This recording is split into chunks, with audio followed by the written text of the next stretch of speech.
మధ్య కాలంలో హైందత్వాన్ని ఎక్కువగా చేస్తూ టార్గెట్ చేస్తున్నారు. చాలా అంటే చాలా రకాలుగా టార్గెట్ చేస్తూ, అది రాజకీయ పరంగా కానివ్వండి, లేకపోతే ఎటు అనుకూలంగా ఉంటే అటు అనుకూలంగా తీసుకెళ్ళి అవును ఎవరికి నచ్చినట్టు హైందత్వాన్ని వాడుకుంటున్నట్టు నాకు కనబడుతుంది. అంటే ఈ మాటకి మీ సమాధానం ఏంటి? ఇది ఇవాళ మాట్లాడటం ఏంటమ్మా? నా సమాధానం ఏంటి? నా బొంద నేను చెప్పడం ఏంటి? నా బొంద ప్రతివాడు అదేగా వాడుకుంటున్నాడు. ఏమన్నా మాట్లాడితే ఇప్పుడు హిందువుల మీద బురద జల్లే కార్యక్రమం కొంతమంది పనిగా పెట్టుకొని చేస్తున్నారు. నేనేమంటా హిందువులే చేస్తున్నారని ఖచ్చితంగా నేను అదే అంటున్నానమ్మా.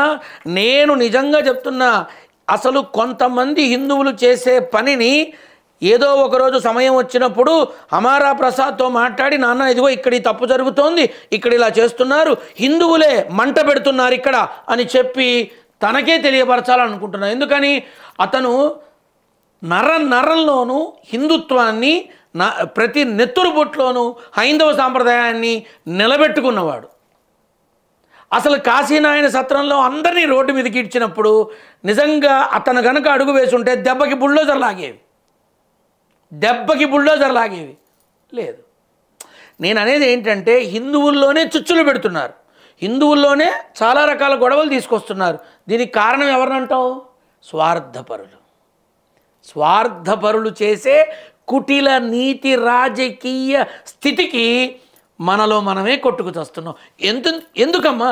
ఇప్పుడు హమారా ప్రసాద్ నేను మాట్లాడుకున్న మాటలు నా ఇంట్లో ప్రముఖులు విన్నారు, నా సేవకు వచ్చిన వాళ్ళు విన్నారు, అలాగే నా భార్య వింది, అందరూ విన్నాం. ఇతని మాటల్లో నిలువెత్తు భారతదేశ రూపం కనబడుతోంది అన్నాడు ఒకడు. ఇతని మాటల్లో అదేంటి శ్రీరామచంద్రుడు తప్ప ఇంకోటి కనబడట్లేదు అని అన్నాడు ఒకడు. అంటే అతని ప్రతి మాటలో అదే ఉంది. కానీ ఇప్పుడు ఆ ఆడియో లింక్ నువ్వు ఏదైతే పెట్టావో అది నేను హమారా ప్రసాద్ కొట్టుకు చావాలా? ఎందుకు? నాకేం అవసరం? అతని మీద కోపం ఎందుకమ్మా? హైందవాన్ని కాపాడుతున్నందుక, హిందూ తత్వాని కోసం బోధించినందుక, లేకపోతే అందరితో కలిసి యుద్ధం చేస్తున్నందుక? మా ఇద్దరి విధానాలు వేరు. ఇప్పుడు నేను సెక్యులరిజం అంటావా ఇంకోటి అంటావా నాకు తెలియదు, నాకు పెద్ద మాటలు తెలియదు. నాకు తెలిసిందల్లా ఒక్కటే, నా ఇంటికి ఎవరు వచ్చినా వాళ్ళకి సేవ చేయటమే, అంతే. నేను ఎక్కడున్నా సేవ చేయటమే. రైట్. అయితే పాస్టర్ ప్రవీణ్ రీసెంట్గా చనిపోయినటువంటి సందర్భం కనిపించింది. ఆయన చనిపోయిన దగ్గర నుంచి ఆంధ్రాలో ఎంత పెద్ద ఎత్తున దాని మీద చర్చ జరిగిందో అందరికీ తెలుసు. అలాగే చాలా అనుమానాలు రేకెత్తిస్తున్నాయి. కేవలం కొంతమంది ముస్లిమ్స్ చంపేశారని కొంతమంది అంటున్నారు, హిందువులను కొంతమంది అంటున్నారు. బట్ అది బేసిక్గా చాలా క్లియర్గా హత్య, ఆత్మహత్య. నేను ఇంతకు ముందు కూడా చెప్పాను, పనికి మాలిన చర్చలు చెయ్యకండి, అనవసరం. నేనే చెప్తున్నా, అందరికీ చెప్తున్నా నేను. ఎందుకని?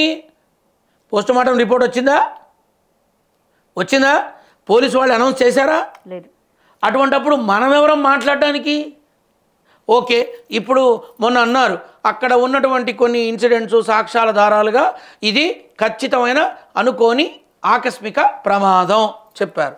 మరి వాళ్ళు ఏమన్నారు? ఇది ఖచ్చితంగా దాన్ని ఏమంటారు, ఏదో ప్లాన్ చేసుకొని చంపేశారు అనేది ఏదో అంటున్నారు. అసలు ఎందుకు ఇదంతా? రిపోర్ట్ రావాలిగా, రిపోర్ట్ వచ్చాక కదా మాట్లాడాలి. మనం ఎందుకు మాట్లాడాలి? అసలు మనకేమవసరం? మనకి పర్మిషన్ ఉందా? ఇద్దరిని తీసుకెళ్ళి బొక్కలో వస్తారు, మీరు ఎవరా మాట్లాడడానికి అని. నేనైతే ఒకటే చెప్తున్నా, until unless the evidence should come out, we should not talk about that. ప్రాసెస్లో ఉన్నటువంటి ఒక విధానాన్ని, ఒక చట్టపరమైనటువంటి విధానాన్ని, ఆ కేసుని నిర్ణయించడానికి మనకి హక్కు లేదు, అర్హత లేదు. ఈ మధ్య నాకు కొంతమంది చెప్పారు, సీతారాములు ఇట్లా అన్నారు, పురాణ ఏమోనాయన అది ఓకే రైట్,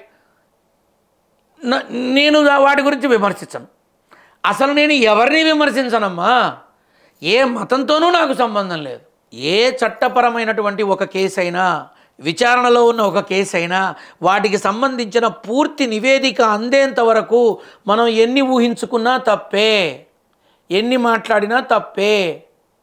కాబట్టి నేనేమంటున్నానంటే, ఊరికే రచ్చ చేసి ఇటు హిందువుల మీద బురద జల్లుతున్నారు, అటు క్రిస్టియన్స్ మీద మాట్లాడుతున్నారు.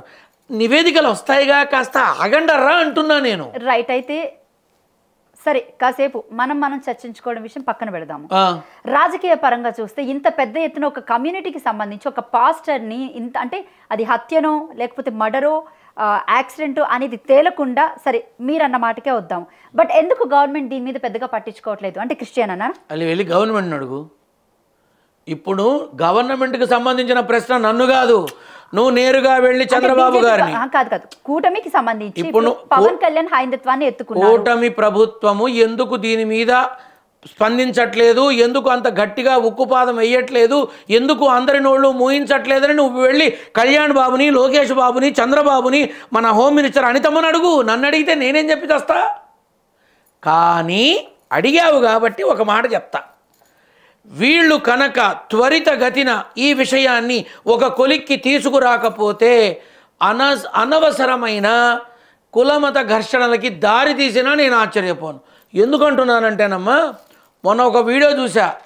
మేము తల ఉంచుకోవడమే కాదు, తల తీయడం కూడా తెలుసు మాకు ఒకళ్ళు. మేము చావడానికైనా చంపడానికైనా సిద్ధమని ఒకళ్ళు. ఇంకొకళ్ళు ఇదంతా అసలు చేసింది మేము. ఎలా పడితే అలా మాట్లాడుతున్నారు, ఎలా పడితే అలా మాట్లాడుతున్నారు. ఇది కరెక్ట్ కాదు, అస్సలు కాదు. ఎందుకు అసలు ఇలా మాట్లాడటం? నేనేమంటానంటే నివేదికలు వచ్చేదాకా ఆగాలి. లేదు మీలాంటి మాంజమాలు, మీలాంటి వాళ్ళంతా వెళ్ళి కూటమి ప్రభుత్వంలో ఉన్నటువంటి అధిపతుల్ని, ప్రభుత్వాధిపతుల్ని నిలబెట్టి ఏమయ్యా ఇది రాష్ట్రంలో ఇలా కొట్టుకు తెస్తున్నారంతా మీరేమైపోయారని అడగండి. అదే మీరు ఏమైపోయారని అడగండి. అదొకటి. హైందవులకి ఏదైనా జరిగితేనే కూటమి పట్టించుకుంటుందా, లేకపోతే పవన్ కళ్యాణ్ పట్టించుకుంటారా, లేకపోతే అన్య మతస్థులు ఎవరైతే ఉన్నారో వాళ్ళకు కూడా ఏదైనా జరిగితే పట్టించుకుంటారా లేదా అని అడగాలి కదా. ఇప్పుడు అడగాలి కదా. ఒక పక్క అక్కడ రాచి నిప్పు రాజుకొని చాలా ఇబ్బంది. మాధ్యమాల్లో చూస్తున్నా ఏంటేంటో మాట్లాడుతున్నారు అంతా. ఎందుకు అసలు దీని గురించి ఇన్నేసి వందల వేల ఎపిసోడ్ చర్చలు దేనికి? ఏమైనా వస్తుందా? కాకపోతే హైందవుల మీద దాడి అనేది ఎందుకు జరుగుతోంది, విగ్రహారాధన మీద ఎందుకు అక్కర్లేని ఈ చర్చలు చేస్తున్నారు, ఎందుకు భారత సంస్కృతి అయినటువంటి మన భరతభూమి ఖండానికి సంబంధించినటువంటి దేవతామూర్తుల గురించి ఎందుకు పనికిమాలిన మాట మాట్లాడుతున్నారు? ఏమొచ్చింది వీళ్ళకి వీటి వల్ల? ఏమైనా వస్తుందా? అమ్మ భగవంతుడు చూస్తాడు చాచి కొడతాడు, ఎవడైనా ఒకటే. కాకపోతే ఏంటంటే ప్రతివాడికి హిందువులను అంటాం ఫ్యాషన్ అయిపోయింది అని నాకు అనిపించింది. అది ఎవడన్నా కానీ ప్రతి వాళ్ళకి ఒక డిబేట్ లాగా పెట్టి, ఒక చర్చల్లాగా పెట్టి మాట్లాడుతున్నారు. నేను అనేది ఒకటే, భారతదేశంలో అంతెందుకమ్మా ఇండియన్ క్రికెట్ టీంలో అన్ని మతాల వాళ్ళు ఉంటారుగా. ప్రతి క్రికెట్ టీంలో ఉంటారు, ప్రతి హాకీ టీం, స్పోర్ట్స్ తీసుకో, ఎక్కడైనా తీసుకో. అరే ఒక ఆఫీస్లో, మీ ఆఫీస్లో లేరా అన్ని మతాల వాళ్ళు ఉన్నారు? కానీ మనలో మనకి ఈ గొడవలు ఎందుకు వస్తున్నాయి? ఆలోచన చేయాలంతా. హైందవ సాంప్రదాయానికి జోలికి వస్తే దేనికైనా తెగిస్తాను అని చెప్పిన బాహుబలి లాంటి అమరా ప్రసాద్ యొక్క మాటలు నేను ఏకీభవిస్తున్నా. కానీ ఇప్పుడు తనకి నాకు కూడా పెట్టేశారు పెంట. తనేదో నన్ను చంపేస్తాడని, ఇంటి మీదకి వచ్చేస్తాడని, అదని ఇదని. ఈ పెంట, చెత్త పెంట పెట్టిన వాళ్ళకి అతను నన్ను ఆప్యాయంగా ఇంటికి పిలిచి భోజనం పెడతానని, సీతారాముల కళ్యాణం యొక్క తలంబ్రాలు ప్రసాదం తీసుకొచ్చి మాకు ఇవ్వండి గురువుగారు అని అడిగారని, మీరు మాతో నిలబడాలి, మా పక్కన ఉండాలి, మనం కలిసి ముందుకెళ్ళాలి అని, హైందవ రక్షణ కోసం, ధర్మ పరిరక్షణ కోసం ఈ చెయ్యి పట్టుకోవాలని అంత ఆప్యాయంగా, అంత ప్రేమగా అడిగాడే. అది ఎందుకు పెట్టి చావలేదు వీళ్ళు? అంటే మా ఇద్దరి మధ్య గొడవ పెట్టేద్దామనా? నా ప్రాణం పోయినా నేను చచ్చినా అతనితో గొడవ పడను, చచ్చినా గొడవ పడను. ఆప్యాయంగా ప్రేమగా పలకరిస్తా, ప్రేమగానే ఉంటా నేను. అమరా ప్రసాద్ ఏంటమ్మా, ఇప్పుడు సందర్భం వచ్చింది కాబట్టి చెప్తున్నా. ప్రేమించేవాడిని ప్రేమించడం పెద్ద గొప్ప కాదు నాన్న అంది మా అమ్మ. అంటే అప్పుడు ద్వేషించేవాడిని అమ్మ అని అడిగా. ద్వేషించేవాణ్ణి, శత్రువుగా భావించేవాణ్ణి, నిన్ను ఈసడించుకునేవాడిని, నిన్ను చీయని ఉమ్మేసిన వాడిని ప్రేమించడం గొప్ప కదమ్మా అన్న. కాదు నాన్న అంది. గొప్పే, కానీ నువ్వు చచ్చిపోవాలని, నువ్వు నాశనం అయిపోవాలని, నువ్వు సర్వనాశనమై బూడిదై మట్టిలో కలిసిపోవాలని, అసలు నీ ఆనవాళ్ళు కూడా పోవాలి అని అనుకున్న వాణ్ణి కూడా ప్రేమించు, అప్పుడు నువ్వు నిండైన మనిషివి అంది. ఎస్, సీతమ్మ కొడుకు అలాంటి వాడే. అసలు నన్ను ఏమి అనని, అసలు ఏమాత్రం నన్ను తప్పుగా అనుకొని హమారా ప్రసాద్ని ఎందుకమ్మా దుర్మార్గుని చేస్తాడు. నాకు తన్ని చూస్తే మాయాబజార్లో ఘటోత్కచుడు గుర్తొస్తాడు. మాయాబజార్ సినిమా మొత్తం ఘటోత్కచుడే. అలాగే హైందవ సాంప్రదాయంలో నిలబడి యుద్ధం చేయగల కెపాసిటీ హమారా ప్రసాద్. మా ఇద్దరికి ఎందుకమ్మా పెంట పెడతారు అనవసరంగా?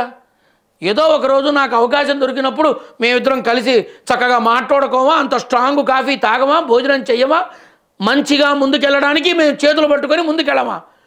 నాకు క్యాస్ట్తో సంబంధం లేదు. అతను ఎవరైనా సరే నాకు చాలా కావాల్సిన వాడే, ఎవరైనా కానీ. అతనే కాదు, నన్ను అభిమానించి గౌరవించి ప్రేమించేవాళ్ళనే కాదు, నన్ను కామెంట్స్లో బండబూతులు తిట్టేవాళ్ళని కూడా పోనీలే, నా మీద కోపం కాదు అవతల వాడి మీద ప్రేమ చూస్తున్నా నేను.